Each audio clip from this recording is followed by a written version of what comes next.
이제 12월 들어서 이제 몇 번 말씀을 전할 기회가 있었는데요. 이제 연말이니까 우리가 이제 연말을 어떻게 또 잘 마무리하고 또 이제 새해를 어떻게 잘 시작할지 새해를 준비하는 그것과 관련된 그 말씀을 이렇게 나누었습니다. 몇 차례. 첫 번째 나눈 게 이제 그 감사였는데요. 주제가 감사였습니다. 그러므로 이제 감사. 또 그렇지 않아도 이제 감사라는 제목으로 이렇게 말씀을 나누었는데요. 우리가 이제 한 해를 돌아보면서 그러므로 감사하는 이게 이제 중요하죠. 하나님께서 베푸신 우리에게 주신 그 은혜를 그냥 당연하게 여기지 않고 그냥 뭐 운으로 그렇게 생각하지 않고 하나님이 베푸신 것으로 우리가 이제 인정하면서 그러므로 그 하나님께 감사하는 것 이게 이제 잊지 않고 그렇게 감사하는 것이 중요하고 그보다 한 차원 더 높은 감사가 무엇입니까? 그러지 않아도 이제 감사한 것이죠. 이게 한 차원 더 높은 감사입니다. 내가 이렇게 기도하고 또 하나님을 의지하고 이렇게 했는데 아직 이 상황이 해결되지 않았어도 내가 이제 기도한 그것이 혹 응답되지 않았어도 그렇지 않아도 우리가 이제 상황만 바라보면 감사할 수가 없지만 이제 그 너머에 여전히 역사하고 계신 하나님, 그 믿음의 눈으로 하나님을 바라보면서 그렇지 않아도 감사하는 이것이 이제 중요합니다. 또 두 번째는 이제 회개였습니다. 회개를 주제로 우리 이 다윗의 범죄와 또 회개를 살펴보았는데요. 여러분 이게 중요한 이유는 이 다윗이 누가 봐도 이제 신실한 사람 아닙니까? 그 신실했던 다윗이 오랜 시간 이 죄를 죄로 여기지 못하고 있는, 그러니까 하나님과의 그 관계가 사실은 이제 막혀 있는 거죠. 그 사이에 뭐 여러 가지들을 이제 했겠지만, 그러나 이제 실상은 하나님 앞에서 하나님이 보시기에는 영적으로 이제 죽어 있는, 영적으로 메말라 있는. 근데 이제 자기만 이제 그것을 모르고 우리가 오랜 시간을 사실 이렇게 보낼 수도 있는 것입니다. 하나님이 나단 선지자를 보내셔서 그 죄를 지적하시고 그렇게까지 이제 깨닫지 못했죠. 그러나 이제 그것을 깨닫게 하셨을 때, 지적하셨을 때 그것을 깨닫고 인정하고 회개할 때 어떻게 됐습니까? 이 자비하신 하나님께서 용서해 주셨죠. 용서는 해 주셨지만 이 다윗과 밧세바 사이에서 이제 낳은 아이, 그 아이가 이제 죽는다 그렇게 이제 말씀하셨습니다. 그렇지만 이제 다윗은 이제 하나님의 그 자비하심에 기대어서 혹시 죽는다고 하셨지만 혹시 이 아이 하나님께서 살려주실까? 그러니까 하나님 자비하시니까 혹시 살려주실까 하는 그런 마음으로 이제 간절하게 금식하면서 이렇게 기도했는데 여러분 결과는 어떻게 됐습니까? 살아난 게 아니고 이제 죽었죠. 그러면 그 참 7일 동안 그렇게 금식하며 기도한 그 시간이 이제 헛된 시간이 아니고 그 시간이 어떤 시간이었습니까? 다윗이 진짜 회복되는 시간이었습니다. 아이는 죽었지만, 아이는 비록 살아나지 못했지만, 그러나 죽었던 다윗이 살아나는. 그러니까 여러분 우리가 이제 어떤 뭐 문제 해결도 중요하지만 내가 간절히 바라는 어떤 것이 해결되고 그것이 이게 되는 그것도 이제 중요하지만 하나님의 관점에서 더 중요한 것은 우리 자신이 이제 살아나는 것입니다. 영적으로 죽었던 사람들이 살아나는 것. 영적으로 하나님과 관계가 막혔던 그 관계가 회복되고 살아나는. 그러니까 이 다윗에게는 이 시간이 이제 필요했던 것이죠. 그리고 그렇게 간절하게 기도하는 가운데 영적으로 다윗이 살아나는 영적 회복의 그 시간을 가졌습니다. 그러니까 이 회개가 이제 굉장히 또 중요한 것이죠. 여러분 이 12월을 어떻게 보내시고 계십니까? 네, 감사의 시간으로 또 회개의 시간으로 보내고 계십니까? 예. 하나님의 그 은혜가 있을 줄로 믿습니다. 오늘 이제 마지막 세 번째로 살펴보려는 것은 그 주제는 이제 자기 정체성입니다. 자기 정체성. 내가 누군지, 또 내 신분, 내가 어디에 속해 있는지 이것을 이제 점검하고 또 확인하는 것. 여러분, 이게 이제 연말을 보내고 또 새해를 준비하면서 해야 할 아주 중요한 그런 일입니다. 오늘 우리가 읽은 이 말씀은 예수님이 이 공생의 사역을 이제 시작하시면서 세례를 받으시는 그 장면입니다. 예수님이 이제 세례를 받으시고 요단강에서 이렇게 올라오실 때 어떤 일이 있었습니까? 하늘이 갈라지고 성령이 비둘기 같이 예수님께 내리면서 이 하늘로부터 음성이 있었습니다. 그러니까 가장 중요한 이게 이제 하늘로부터 음성이 있는 것인데요. 너는 내 사랑하는 아들이라 내가 너를 기뻐하노라.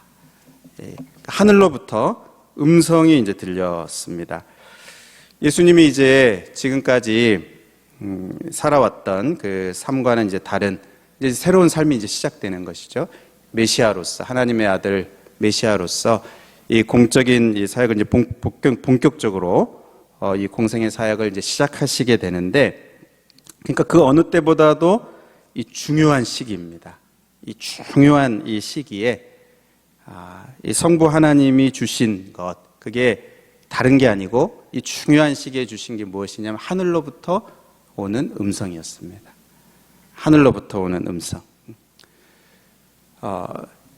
그러니까 이제 뭐 구원 사역을 이제 하시는 데 있어서 뭐 필요한 뭐 자금을 뭐 주시거나 아니면 이제 함께 할 수 있는 뭐 사람들을 뭐 붙여주시거나 또는 뭐 이렇게 그 기자들을 불러 모으고 기자회견을 하고 이 취임 연설을 하는, 그게 아니고 하나님이 하늘로부터 오는 그 소리를 들려주셨습니다. 그리고 예수님은 이제 하늘로부터 오는 이 소리를 들으셨어요. 너는 내 사랑하는 아들이다.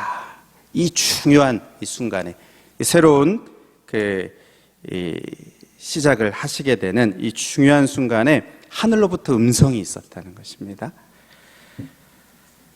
여러분, 우리가 이 연말을 보내고 또 새해를 준비하면서 여러 가지 뭐 계획도 많으시고 또 뭐 분주한 일들도 있고 여러 가지 뭐 많은 것들이 우리 가운데 있을 텐데, 여러분, 이 하늘로부터 오는 이 소리, 하나님으로부터 오는 이 음성, 여러분, 이것이 우리에게도 필요합니다.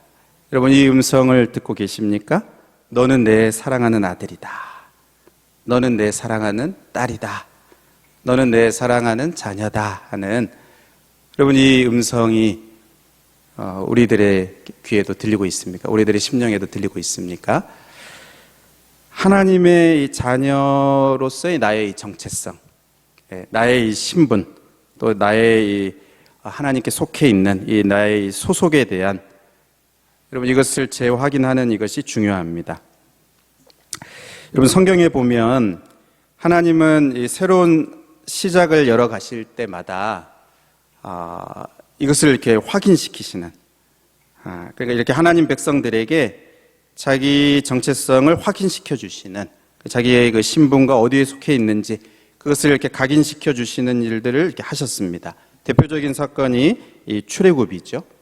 하나님께서 애굽에서 건져내신 하나님의 백성들을 이 시내산으로 이렇게 인도하셔서 그 시내산에서 언약을 맺으시면서 마치 이렇게 결혼식을 하는 것과 같이 하나님에게 언약을 맺으시면서 말씀하셨습니다.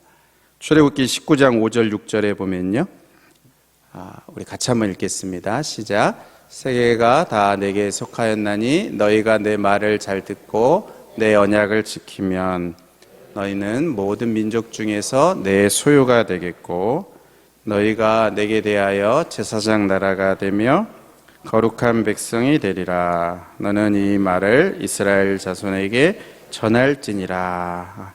너희는 내 소유가 되겠다. 제사장 나라가 되겠다. 거룩한 백성이 되겠다. 이 언약을 지금 맺으시면서, 그러니까 언약을 맺는다는 것은 지금 특별한 그 관계에 들어가는 것입니다. 그러면서 이 언약을 잘 지키면 너희는 내 소유가 되고 그렇게 되겠다. 이제 그러면서 이제 십계명을 주시죠. 그러니까 이전에 이들의 신분이 뭐였습니까? 애굽 안에 있을 때에는 그냥 노예였습니다. 노예의 신분이었습니다. 그렇게 노예의 신분으로 살았던 그들에게 지금 이제 새로운 신분을 주시는 것입니다. 새로운 그 신분, 그것을 주시는 것이죠. 더 이상 이제 노예가 아니고, 더 이상 노예로서의 그 존재가 아니고, 너희는 내 소유다. 이 새로운 신분을 주시는 것입니다. 내 백성이다. 그러니까 하나님께 속한 백성이다 하는 이 새로운 신분을 주시는 것입니다. 그리고 너희가 이제 제사장 나라가 되어서 세상을 축복하는 제사장 나라가 되고 거룩한 백성이다. 이 나와 맺은 이 언약에 충실하면, 이 언약에 충실하기만 하면 이 관계가 영원히 유지될 것이다. 이렇게 약속하신 것이죠. 새로운 출발을 하는 이들에게 하나님께서 이 하나님의 소유된 그 새로운 신분에 대해서 이제 말씀을 하셨습니다. 그런데 우리가 잘 아는 것처럼 이들이 이제 이 언약에 충실하지 못했습니다. 그래서 이제 실패하죠. 이스라엘 백성들이 출애굽 1세대들이 실패합니다. 그리고 광야 40년 출애굽 1세대들이 다 죽고 그 이후에 2세대들이 다시 이 요단강 앞에서 이제 요단강을 건너면 이 약속의 땅에 들어가는 그 앞에 두고 모압 땅에 머물러 있을 때 하나님이 다시 말씀을 주십니다. 이 신명기 말씀을 통해서 그들과 그 맺은 언약을 다시 상기시켜 주시죠. 다시 십계명 말씀도 들려주시면서 그 언약을 새롭게 하십니다. 그러니까 지금 이제 그 약속의 땅 앞에 딱 와 있어요. 그 모압 평지에서 이 요단강을 건너면 바로 이 약속의 땅을 앞에 두고 있는 그들에게 하나님이 하시는 것은 다른 것이 아니고 언약을 새롭게 하시는 것입니다. 언약을 새롭게 하셔요. 신명기 5장 2절 3절 말씀에 우리 하나님 여호와께서 호렙산에서 우리와 언약을 세우셨나니, 신의 산이죠. 이 언약은 여호와께서 우리 조상들과 세우신 것이 아니요 오늘 여기 살아있는 우리 곧 우리와 세우신 것이다. 지금 출애굽 2세대들 너희들과 그 언약을 세우신 것이다. 이렇게 말씀하시면서 그 언약을 새롭게 하십니다. 여러분, 지금 이 약속의 땅을 앞에 두고 이들의 마음이 어떻겠습니까? 한편에서는 기대도 있겠고, 그렇죠? 또 한편에서는 두려움도 있겠고요. 여러 가지 마음이 그들 가운데 이렇게 섞여 있을 텐데, 그들에게 하나님께서 그 하나님과의 그 언약 관계를 말씀하시는 것입니다. 여러분, 우리도 이제 이 2024년 새해를 앞에 두고 여러 가지 마음이 있지 않습니까? 우리가 기대가 되기도 하고, 또 소망이 되기도 하고, 또 한편에서는 막막하기도 하고, 두렵기도 하고, 여러 가지 마음이 우리에게도 이제 참 교차되고 그렇게 하는데요. 이스라엘 백성들이 그랬습니다. 바로 이 요단강을 건너서 약속의 땅을 앞에 두고 있는 이들에게 이 복잡한 마음들이 있고, 뭔가 이제 다시 이제 새로운 그 삶이, 새로운 시대가 열리게 되는데, 그들에게 하나님께서 다른 것을 하신 게 아니고, 그들에게 많은 군대들을 붙여주시고, 많은 어떤 다른 일들을 하신 게 아니고, 바로 이 하나님과의 언약 관계를 말씀하셨다는 겁니다. 하나님과의 언약 관계를 말씀하신 거예요. 이 하나님과의 언약 관계를 말씀하시는 것은 바로 그들의 이 신분입니다. 그들의 정체성에 대해서 말씀하시는 것입니다. 그러니까 그냥 아무 나라가 아니고, 그냥 있는 그냥 나라가 아니고 하나님의 소유다. 하나님의 백성이다. 하나님께 속한 백성이다. 그 언약 관계를 말씀하신 거죠. 그러니까 하나님과의 그 특별한 관계에 있는 그들의 이 존재, 그들의 신분에 대해서 바로 그냥 건너가면 되지 않습니까? 근데 그들에게 그것을 다시 재확인시켜 주시는 것입니다. 너희는 지금 새로운 이 땅으로 들어가게 되는데 너희는 바로 하나님의 소유다. 그걸 기억해야 된다. 너희는 하나님의 백성이다. 그것을 기억해야 된다. 여러분, 이 말씀을 들을 때 여러분, 이들의 마음이 어떻겠습니까? 힘이 나기도 하고 또 용기를 얻고 그러지 않았겠습니까? 하나님께 속해 있다. 내가 하나님의 백성이다 하는 이것을 기억하는 이것이 우리들에게 얼마나 큰 위로가 되고 또 용기가 되고 또 이 소망이 되는 줄 모릅니다. 이들에게 하나님께서는 다른 것을 말씀하신 게 아니고 너희가 내 소유다. 내 언약 관계 안에 너희가 있다 하는 이것을 다시금 상기시킨 것입니다. 여러분, 이것을 백성들 전체에게만 하신 것이 아니고 개인에게도 하십니다. 우리가 아까 이 여호수아 본받아 앞으로 가서 찬양했었는데요. 백성의 지도자인 여호수아 개인에게도 이 말씀을 하십니다. 그러니까 모세가 죽은 이후에 백성들을 이끌어 가야 하는 이 지도자인 여호수아에게 여러분, 이 여호수아에게 말씀하신 것이 무엇입니까? 다른 것이 아니고요.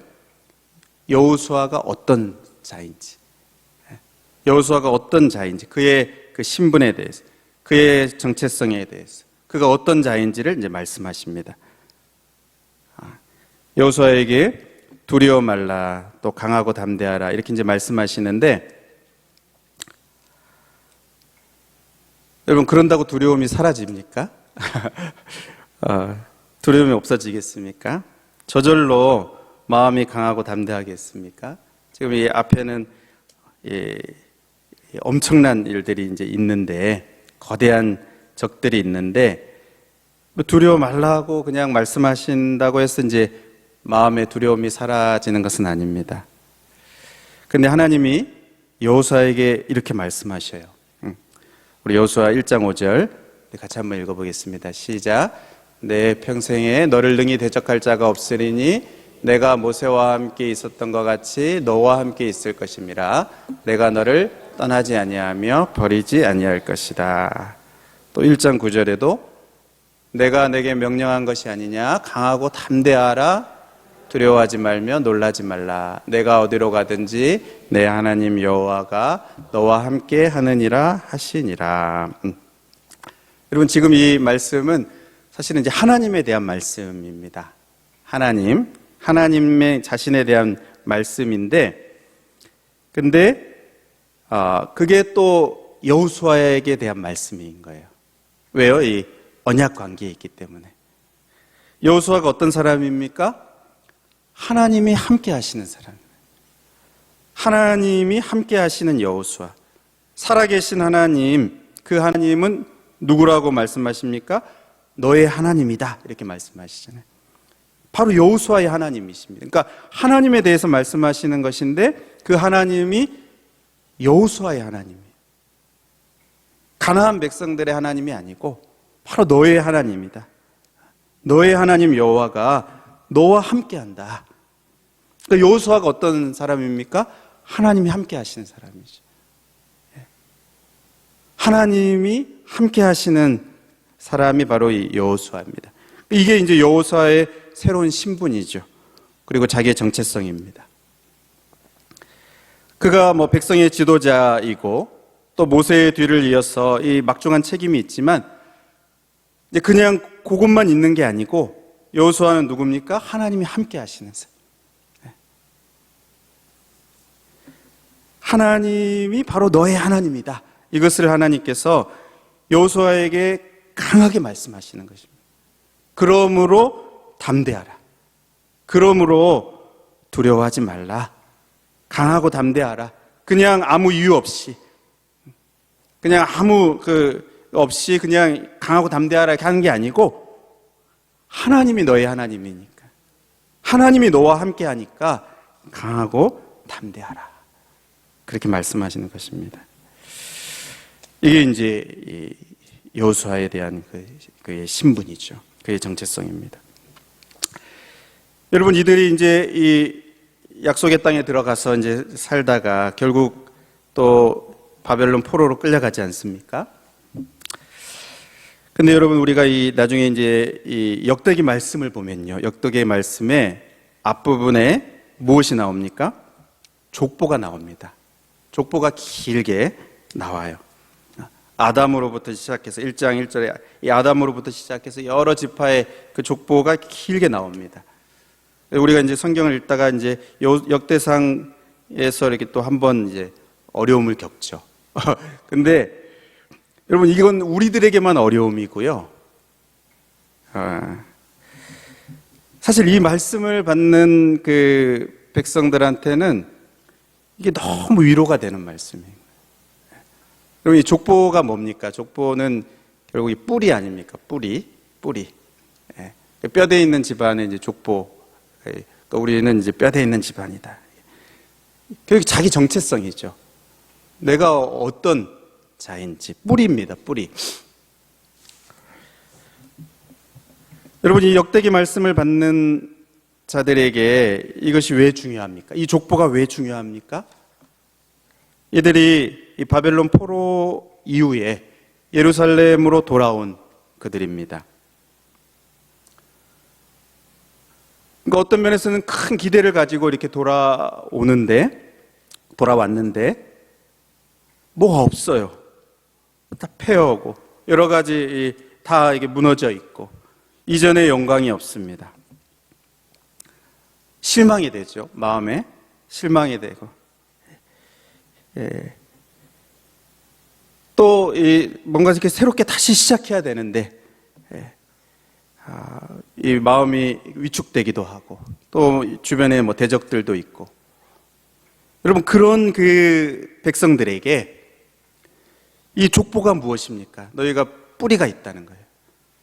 그냥 너희가 허공에 떠 있는 존재가 아니고 너희는 뼈대 있는 족속이라는 것이죠. 그 뿌리가 어디입니까? 바로 하나님이신 거죠. 아담의 자손이고 또 아브라함의 자손이고 또 다윗의 자손이라는 이것을 이렇게 그 족보를 통해서 기억하게 하면서 그들이 새롭게 다시 나라를 회복하고 세워 나가는 데 있어서 용기를 가지게 한 것입니다. 그러니까 우리는 이제 이 족보를 이렇게 보면서 졸린데 그들에게는 이게 큰 위로가 되는 거예요. 나의 이 뿌리가 내가 그냥 공중에 떠 있는 존재가 아니고 바로 하나님께 뿌리 내려져 있는 하나님께 속해 있는 하나님의 백성이구나 하는 이것을 이들이 볼 때 힘을 내게 되는 것이죠. 여러분들은 어떻습니까? 뼈대 있는 집안이십니까? 여러분, 우리들의 이 뿌리도 하나님입니다. 우리는 하나님의 백성입니다. 우리는 예수 그리스도 안에서 하나님의 자녀입니다. 여러분, 우리가 이러한 우리의 신분과 우리의 정체성을 우리가 분명하게 할 때, 여러분, 혹시 우리가 이게 무너졌더라도 다시 시작할 수 있는, 다시 회복할 수 있는, 여러분, 그 시작점이 어디입니까? 바로 우리가 하나님의 자녀라는 거예요. 하나님이 우리와 함께 하신다는 이것을 기억할 때 다시 시작할 수 있게 됩니다. 여러분, 오늘 본문에 이 하늘로부터 들리는 이 소리는 결국 하나님과의 관계에 대해서 말합니다. 너는 내 사랑하는 아들이다. 너는 내 사랑하는 아들이다. 이 하나님과의 관계입니다. 그러니까 하나님은 그 예수님을 내 사랑하는 아들이다. 내가 사랑하는 아들이다 이렇게 말씀하신 거죠. 이게 예수님의 이제 신분입니다. 그러니까 그냥 그 예수님 우리의 정체성이라는 것이 우리의 신분이라는 것이 그냥 어떤 독립된 것이 아니고 진짜 우리의 이 정체성은 하나님과의 관계 속에서 나와요. 그래서 내 사랑하는 아들이다. 내가 사랑하는 아들이다 이렇게 이제 말씀하시는 거죠. 출애굽한 백성들 또 광야 40년을 보내고 다시 약속의 땅에 그 앞을 둔 이 출애굽 2세대들에게도 하나님의 언약을 맺으면서 하신 말씀이 뭡니까? 너는 내 소유다. 하나님과의 관계를 말씀하시는 것입니다. 너는 내 소유다. 여러분, 이게 이들의 신분이고 정체성입니다. 여호수아 개인에게도 내가 너와 함께한다. 너는 내가 너와 함께하는 자다. 그냥 너가 아니고, 그냥 여호수아가 아니고요. 그러니까 뭐 여호수아 개인이 뭐 힘이 있고 뭐 능력이 있고 그래서 강하고 담대하라는 게 아니고 나와 관계가 있는. 그러니까 여러분, 우리의 정체성이 무엇입니까? 하나님과의 관계입니다. 그냥 독립된 나의 어떤 존재됨이 아니고 하나님과의 관계. 하나님이 여호수아에게 하나님이 함께 하시는 자다. 내가 너와 함께 한다. 이 바벨론 포로에서 돌아온 백성들에게도 그 족보를 통해서 바로 이 하나님과 연결된 자인 것을 말씀해 주신 것입니다. 무엇입니까? 여러분, 우리의 신분과 우리의 정체성은 무엇입니까? 바로 이 하나님과 연결되어 있는, 하나님과 관계된. 여러분, 우리들이 이 세상을 살아가는데요, 여러분, 세상에서 규정하는 것들이 많이 있습니다. 우리들에게 대해서. 여러분, 세상의 어떤 기준과 그 잣대에서 우리들을 이렇게 평가하고 또 우리들에 대해서 어떤 걸 규정하고 이렇게 하죠. 여러분, 이게 맞는 겁니까? 틀린 겁니까? 그 규정이, 그 판단이 맞습니까? 틀립니까? 네? 틀려요? 맞죠. 맞죠. 제 대답은 맞는 거. 여러분, 세상, 우리 아까 부른 찬양에도 나 가진 재물 없으나, 재물이 없으면 그게 맞죠. 세상의 기준에서 이거는 이제 재물이 없는 정도면 그 기준은 맞습니다. 그 평가는 맞습니다. 그렇죠? 나 뭐 지식 없으나, 그건 맞습니다. 또 뭐 없으나, 뭐 없습니까? 건강 없으나. 그럴 수 있죠. 여러분, 그 세상의 평가와 기준이 틀린 게 아니고 맞습니다. 물론 이제 틀린 부분도 있습니다. 또 오해된 부분도 있고 틀린 부분도 있는데 그게 맞죠. 그러나 중요한 것은 그렇다 하더라도 하나님이 우리를 규정하시는 게 있습니다. 이게 사실은 진짜죠. 하나님이 우리에게 대해서 판단하시고 하나님과의 관계 속에서 너는 내 소유다. 여러분, 이게 가장 확실한 우리의 이 정체성입니다. 다른 것도 맞죠. 맞습니다. 나 가진 재물 없고 건강 없고 지식 없을 수도 있습니다. 그러나 남이 알지 못하는 것, 남이 알지 못한 사랑 받았고 하나님의 그 사랑을 받았고 하나님의 그 은혜를 입었고 하나님과 연결된 자가 되었고요. 바로 살아계신 하나님의 소유가 되었어요. 여러분, 이거야말로 가장 확실한 우리의 신분이고 정체성입니다. 여러분, 우리가 붙들어야 될 것이 무엇입니까? 그런 그 세상의 판단도 맞지만, 그러나 하나님의 이 판단, 하나님이 우리를 보시는 하나님의 이 소리, 하늘로부터 오는 이 소리, 너는 내 사랑하는 아들이다. 여러분, 이 소리를 우리가 붙잡아야 될 줄로 믿습니다. 베드로전서 2장 9절에 그러나 너희는 택하신 족속이요 왕같은 제사장들이요 거룩한 나라요 그의 소유가 된 백성이다. 10절에 너희가 전에는 백성이 아니더니 이제는 하나님의 백성이라. 여러분, 이것이 우리의 신분입니다. 예수 그리스도 안에서의 우리의 정체성입니다. 여러분, 이것을 분명하게 할 때, 여러분, 이 세상이 호락호락하지 않지만 우리가 이 새해를 앞에 두고 담대할 수 있습니다. 또 하나님이 하실 일들을 기대할 수 있습니다. 뿐만 아니라 우리가 그냥 살지 않고 하나님께서 우리에게 맡기신 그 하나님 백성과 하나님의 자녀로서의 그 사명을 이루기 위해서 우리가 살고자 하는 그러한 다짐을 가지고 우리가 나아갈 수 있고요. 하나님의 도우심을 또 구하면서 새해를 시작할 수 있습니다. 여러분, 예수님께서 너는 내 사랑하는 아들이라 하는 이 음성을 듣고 그 다음 바로 이어지는 게 뭡니까? 사단의 시험이죠. 세상이 그렇습니다. 바로 그것을 걸고 넘어지잖아요. 너가 하나님의 아들이거든. 이래 하면서 걸고 넘어집니다. 떡을 만들어 먹어라. 뭐 뛰어내려라. 여러분, 이 세상은 그렇습니다. 그러나 예수님이 그 사단의 시험을 이기시지 않습니까? 바로 하나님의 아들이심을 분명하게 기억하고 그 모든 시험과 또 전쟁을 싸워 이기신 그 모습.